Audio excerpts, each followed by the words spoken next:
পানি দে নইলে গদি ছেড়ে দে। কোনো গভর্নমেন্টের পক্ষে সম্ভব না। যদি সম্ভব হতো তাহলে লন্ডনে বা টোকিওতে বা নিউ ইয়র্কে এরা সন্ধ্যার পরে দোকানপাট বন্ধ করে দিত না।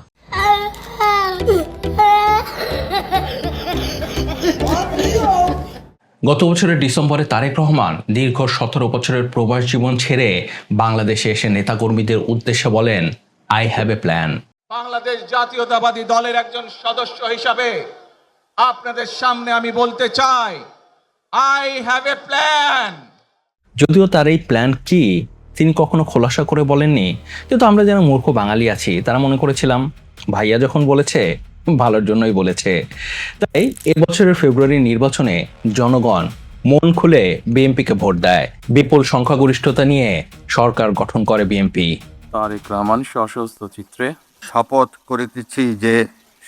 করিতেছি যে আমি আইন অনুযায়ী। মানুষ মনে করেছিল তারেক রহমান যখন বলেছে আই হ্যাভ এ প্ল্যান, তার মানে তিনি আমাদের দুঃখ বুঝবেন, তিনি আমাদের দুর্দশা বুঝবেন, তিনি আমাদের জন্য কাজ করবেন। কিন্তু 1 মাস যায়, 2 মাস যায়, এভাবে 6 মাস কেটে গেল, কিন্তু তারেক রহমানের আই হ্যাভ এ প্ল্যানের যে কি হলো তা কিছুই বুঝতে পারছি না। কারণ দিন যত যাচ্ছে ততই বাংলাদেশ আরো রসাতলে যাচ্ছে, বাংলাদেশের ভবিষ্যৎ অন্ধকার। দেখলে মনে হচ্ছে বিএনপি যেন 2026 সালে এসেও সেই 2001 থেকে 2006 সালে পড়ে আছে। তারা সে সময় যেভাবে সরকার চালাতো এখনো ঠিক সেইভাবেই দেশ চালাচ্ছে। সেই একই দুর্নীতির খবর, সেই একই বিদ্যুৎ সমস্যা, সেই একই জ্বালানি সংকট, সেই একই সন্ত্রাসী কর্মকাণ্ড, সেই একই অর্থনৈতিক দুর্দশা। 2006 সালের বিএনপি সরকারের সাথে বর্তমান বিএনপির সরকারের কোনো পার্থক্য নেই, সব কিছু এক। আর এর ফলাফল কি?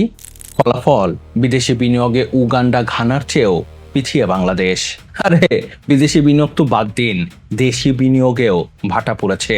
নতুন বিনিয়োগ তো দূরে থাক, পুরাতন যেসব কারখানা ছিল তাও একে একে বন্ধ হয়ে যাচ্ছে। বাংলাদেশের রপ্তানির সবচেয়ে বড় খাত গার্মেন্টস সেক্টরের অবস্থাও নাজুক। একের পর এক বন্ধ হচ্ছে গার্মেন্টস কারখানা। এর ফলে প্রথমবারের মতো বাংলাদেশকে পেছনে ফেলে ভিয়েতনাম পোশাক রপ্তানিতে 2য় অবস্থানে চলে এসেছে।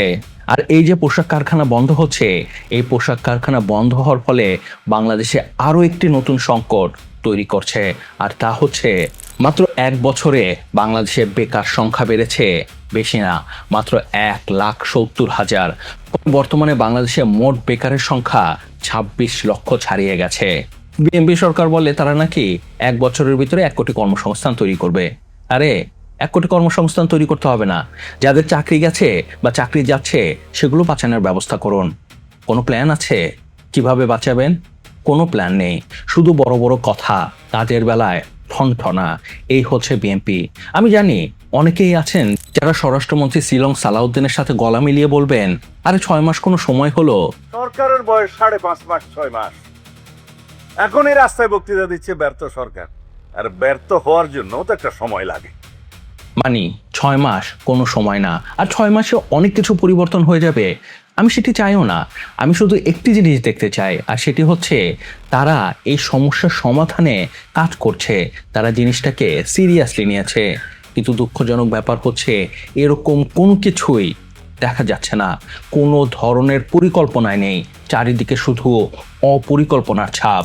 একবার চিন্তা করে দেখুন, মাত্র 2 বছর আগেও যে দেশ বিদ্যুতে প্রায় স্বয়ংসম্পূর্ণ ছিল, লোডশেডিং কি তাই ভুলতে বসেছিল, সেই দেশ আজ চরম বৈদ্যুতিক সংকটে। লোডশেডিং এর জনজীবন বিপর্যস্ত।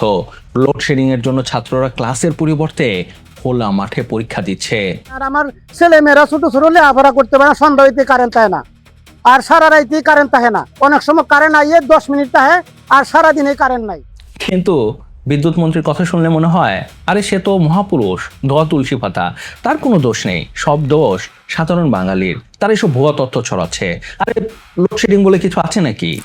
গ্রামে লোডশেডিং নাই, যেটা হয় আমাদের পল্লী বিদ্যুতের লাইনগুলো অনেক লম্বা লম্বা। কোথাও যদি ফল্ট হয়ে যায়, বিদ্যুৎ ফ্লিপ করলে ওই ফল্ট লোকেট করতে তার টাইম লাগে, সেই জন্য বিদ্যুৎটা আসে না। আবার লাইন ঠিক হয়ে গেলে বিদ্যুৎ চলে আসে। কিন্তু সাধারণ মানুষের ভোগান্তি এখানেই শেষ না, এত সহজে না। বিএনপিকে ভোট দিয়েছেন না, সাধারণ মানুষের ভোগান্তি আরো চরমে উঠেছে ভুতুরে বিল নিয়ে। আগে যার বিল আসতো মাত্র 5,000 টাকা, এখন তার বিল আসে 15,000 টাকা। এটা গত মাসে মাদার মিটারে বিল আসছিল, যে মে 2026 দেখতে পারতেছেন 84 টাকা বিল আসছিল, মোট 103 টাকার বিল। সেটা জুন মাসে এসে বিল আসছে 9,686 টাকা, তো বলতে গেলে অলমোস্ট 20 গুণ। আর প্রিপেড মিটার তো জাদুর মেশিন, টাকা ভরার সাথে সাথে গায়েব। এখানেই শেষ না, সাধারণ মানুষ যে বলবে আমি ভুক্তভোগী, আমার সমস্যা হচ্ছে, সেটিও বলা যাবে না। কারণ সরকার থেকে রীতিমতো ধমক দিয়ে বলা হয়েছে কেউ বিদ্যুৎ বিল নিয়ে কথা বললে তার বিরুদ্ধে আইনি ব্যবস্থা নেওয়া হবে। মানে সরকার পেছন থেকে এসে আপনাকে ন্যাংটো করে আপনার পাছা মেরে দেবে, কিন্তু আপনি শব্দ করতে পারবেন না। এই হচ্ছে তারেক রহমানের আই হ্যাভ এ প্ল্যান। বিদ্যুতের সাথে সাথে আবার শুরু হয়েছে চরম গ্যাস সংকট। কোথাও গ্যাস নেই, গ্যাসের অভাবে বাড়ির রান্না তো দূরে থাক, সিএনজি গাড়িও চলছে না, কারখানা বন্ধ হয়ে যাচ্ছে। গ্যাসের জন্য আমাদের কোম্পানি বন্ধ হয়ে গেছে অর্ধেক বেলা কাজ হওয়ার পরে, কালকেও খুলবে কি জানি না। এভাবে এরকম থাকলে কেমন করে আমাদের পরিবার চলবে? আর এই অবস্থায় সরকার বলছে আপনারা বিনিয়োগ করুন, আমরা আপনাকে সাহায্য করব। কিন্তু তারেক রহমান কিভাবে, তারেক সাহেব কিভাবে সাহায্য করবেন? হাওয়া দিয়ে? তাছাড়া তো উপায় নেই, কারণ আপনি তো বিদ্যুৎ গ্যাস কিছুই নেই। তাহলে হাওয়া ছাড়া আর কি আছে বলুন? নাগরিক জনজীবনের দুর্ভোগ এখানেই শেষ না। না না না না, এত সহজে হবে না, কারণ বাংলাদেশে অপরাধের সংখ্যা চরম পর্যায়ে চলে গেছে। শিলং সালাউদ্দিন স্বরাষ্ট্রমন্ত্রী মহাজ্ঞানী, চারিদিকে তার নজর, কিন্তু নিজের মন্ত্রণালয় স্বরাষ্ট্র মন্ত্রণালয় নিয়ে তার কোনো নজরই নেই। গত 6 মাসে চুরি, রাহাজানি, ছিনতাই, খুন কি বাড়েনি? শুধুমাত্র বিএনপি সরকারের ক্ষমতা নেবার 5 মাসে দেশে অপরাধের হার বেড়েছে 6.16%। অথচ সরকার থেকে বলা হচ্ছে না না না, অপরাধ বেড়েছে সামান্য, কিন্তু বড় ধরনের অপরাধ বাড়েনি। আমরা চোখের সামনে দেখতে পাচ্ছি মানুষকে যখন তখন কুপিয়ে মারা হচ্ছে, গুলি করে মারা হচ্ছে, স্কুলের মেয়েদের বাবার সামনেই ছিনতাই করে তুলে নিয়ে যাওয়া হচ্ছে।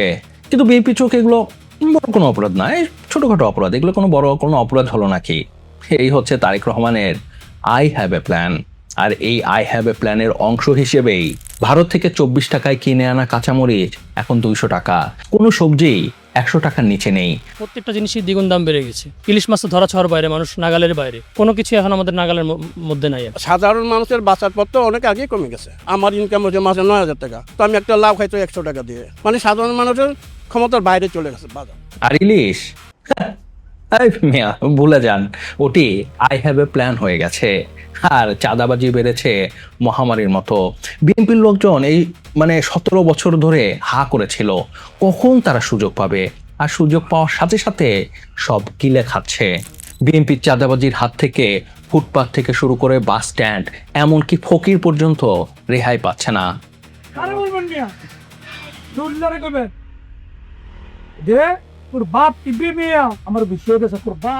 যে ব্যক্তি হাসিনা পতনের সময় ফ্রি মিষ্টি বিতরণ করেছিল, তার ব্যবসা কেন বন্ধ হয়ে গেছে জানেন? বিএনপি চাঁদাবাজির জন্য। এই হচ্ছে বর্তমান বাংলাদেশের অবস্থা।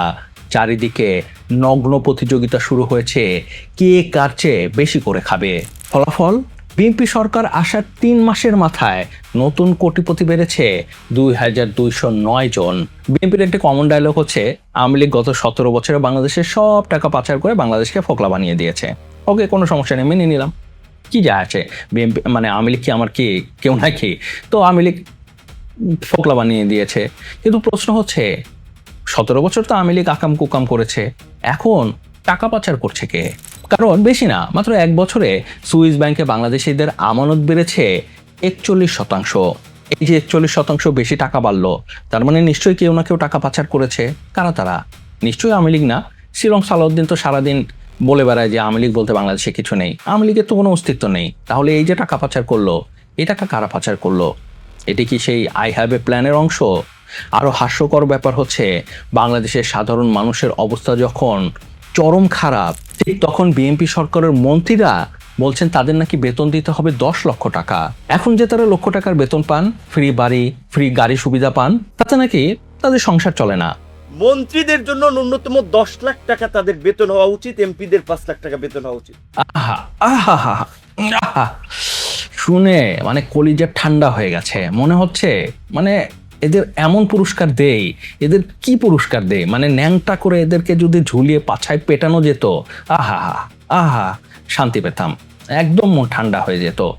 তারেক রহমানের আই হ্যাভ এ প্ল্যানের কোনো জিনিস ভালোভাবে বাস্তবায়ন না হলেও একটি জিনিস তিনি খুব বাস্তবায়ন করেছেন সুন্দরভাবে, আর সেটি হচ্ছে সব জায়গায় নিজেদের লোক বসানো। কিসের মেধা, কিসের কোটা, ওগুলার কোনো বেল আছে নাকি? বাজ বিচার ছাড়া সব জায়গায় নিজেদের লোক বসিয়েছে। পুলিশ সুপার সবার সামনে সগর্বে দাঁড়িয়ে বলে, আমি কিন্তু ছাত্র দল করতাম। আর এসব বাদ বিচারহীন দলীয়করণের কারণে যা হবার তাই হয়েছে। দুর্নীতি বেড়েছে হু হু করে। রাস্তা সংস্কারের নামে শুধু কার্পেট বিছিয়ে দেওয়া হচ্ছে, কালভার্টের বদলে বাঁশের সাঁকো হচ্ছে, তাও আবার গর্বভরে নেতার লাল ফিতা কেটে উদ্বোধন করছে, ইট ভাড়া করে রাস্তা বানাচ্ছে, পরদিন সকালে তা তুলেও নিয়ে যাওয়া হচ্ছে, মেট্রো রেলের পিলারের নিচ থেকে মাটি কেটে নিয়ে যাওয়া হচ্ছে। আর খাল কাটা কর্মসূচির নামে কি যে হচ্ছে আল্লাহ জানে। এক খাল নিজেরাই ভরাট করছে, আবার সেই খাল নিজেরাই খনন করছে। নীলফামারীর ধাইজান নদী ৮ কোটি টাকা ব্যয়ে ২৮ কিলোমিটার দীর্ঘ নদীতে খনন করা হয় ২০২০ সালে। এবার সেই নদীকে খনন করা হচ্ছে খাল দেখিয়ে। আর এসব সুপার কাজের ফলাফল বাংলাদেশ দুর্নীতিতে আরো এক ধাপ অবনতি হয়েছে। অবশ্য বিএনপির জন্য এটা নতুন কিছু না, এটি তো বিএনপির জন্য ডাল ভাত। কারণ বিএনপি তো সেই সরকার যাদের আমলে বাংলাদেশ দুর্নীতিতে পরপর ৩ বার চ্যাম্পিয়ন হয়েছিল। তাই বিএনপি সব ছোটখাটো জিনিস ধরে না। আরে চ্যাম্পিয়ন, 3 বারের চ্যাম্পিয়ন, তাদের কাছে এসব 1 ধাপ 2 ধাপ এগুলো কোনো ব্যাপার হলো? অদ্ভুত উটের পিঠে চলছে দেশ। ভুল বললাম না? অদ্ভুত উটের পিঠে না, অদ্ভুত ভাইয়ার পিঠে চলছে দেশ। তাকে দেখলে মনে হয় না সে এসব নিয়ে কোনো চিন্তা ভাবনা করে। যদিও তার মন্ত্রীরা বলে ভাইয়া নাকি দেশের উন্নয়নে দিন রাত 18 থেকে 19 ঘন্টা কাজ করেন। আমার দল করে বলছি না, তিনি 24 ঘন্টার মধ্যে প্রায় 18 ঘন্টাই কাজ করেন। কিন্তু কি যে করেন, মানে কি করেন এই দিন রাত 18-19 ঘন্টা, কি যে করেন কিছুই দেখা যায় না। আর প্রশ্ন করলে একটি উত্তর রেডি, আর সেটি হচ্ছে বিগত ফ্যাসিস্ট সরকার নাকি সব শেষ করে দিয়েছে। স্বৈরাচার ফ্যাসিবাদ স্বৈরাচারের সময় স্বাস্থ্য খাতকেও সম্পূর্ণভাবে ধ্বংস করে দেওয়া হয়েছিল। তাই মেরামত করতে একটু সময় লাগছে, নইলে এতদিনে সব ঠিক হয়ে যেত। আসলে সব দোষ আওয়ামী লীগের, খারাপ, চরম খারাপ। কিন্তু সমস্যা হচ্ছে তাদের এসব উত্তরের সাথে ডাটা মিলছে না। 2006 সালে বিএনপি সরকার যখন ক্ষমতা ছাড়ে তখন বাংলাদেশের জিডিপি ছিল মাত্র $71.8 বিলিয়ন। অথচ 2024 সালে আওয়ামী লীগ সরকার যখন ক্ষমতা ছাড়তে বাধ্য হয় তখন বাংলাদেশের জিডিপি ছিল $450 বিলিয়ন। মানে মাত্র 17 বছরে বাংলাদেশের জিডিপি বেড়েছে 626%। দেখুন, আওয়ামী লীগের অনেক সমস্যা ছিল, এ ব্যাপারে কোনো সন্দেহ নেই। তারা বাংলাদেশের অনেক কিছুর ক্ষতিও করেছে, এটি মানতেই হবে। তবে এর সাথে সাথে একটি জিনিসও মানতে হবে, আর তা হচ্ছে তারা বাংলাদেশকে একটি স্থিতিশীল অর্থনীতি দিয়েছিল, আর এই বিষয়ে কোনো সন্দেহ নেই। এমনকি এখন এই যে বাংলাদেশের পার ক্যাপিটা ইনকাম ভারতের চেয়েও বেশি, তার কৃতিত্ব কিন্তু সেই ফ্যাসিস্ট সরকারের। তাই শব্দ শুধু ফ্যাসিস্ট সরকারের, এটি জনগণ বেশি দিন খাবে না, বেশি দিন এগুলো চলবে না। একবার বের হয়ে দেখুন না, সাধারণ মানুষ আপনাদের কি সুন্দর সুন্দর নামে ডাকে, এত সুন্দর সুন্দর নামে যে কান দিয়ে রক্ত বের হয়ে যাবে। যদি লজ্জা থাকে, কিন্তু দেখে মনে হচ্ছে না বিএনপির লোকজনের লজ্জা শরম বলতে কিছু আছে। তারা নির্লজ্জ, বেহায় হয়ে গেছে, তারা যা খুশি তাই করে বেড়াচ্ছে। মনে হচ্ছে এটি তারেক রহমানের আই হ্যাভ এ প্ল্যান। তো যাই হোক, এ ছিল এ ব্যাপারে আমার বিশ্লেষণ আমার মতো হবে। তো এ ব্যাপারে আপনার কি মত, মানে তারেক রহমানের আই হ্যাভ এ প্ল্যান সম্পর্কে আপনার কি মত, আমাকে নিচে কমেন্টস করে জানাতে পারেন। আর হ্যাঁ, ভিডিওটি কেমন লাগলো তো অবশ্যই জানাবেন, আর প্লিজ সাবস্ক্রাইব করতে ভুলবেন না। বিশ্বাস করুন, আপনার একটি লাইক, একটি সাবস্ক্রাইব, একটি কমেন্ট আমাকে অনেক বেশি উৎসাহিত করে নতুন নতুন কন্টেন্টের কোয়ালিটি ভিডিও তৈরি করার। আর একটি লাইক, একটি সাবস্ক্রাইব, একটি কমেন্ট করলে আপনার তো কিছুই যায় আসে না, আপনার তো কোনো ক্ষতি হয় না, কিন্তু আমার অনেক উপকার হয়। তাই লাইক করবেন, সাবস্ক্রাইব করবেন, কমেন্টসও করবেন। ভালো থাকবেন, সুস্থ থাকবেন। আল্লাহ হাফেজ। নেতাদের মতো ধোঁকাবাজি বন্ধ করো, আর লাইক, কমেন্ট, সাবস্ক্রাইব করো।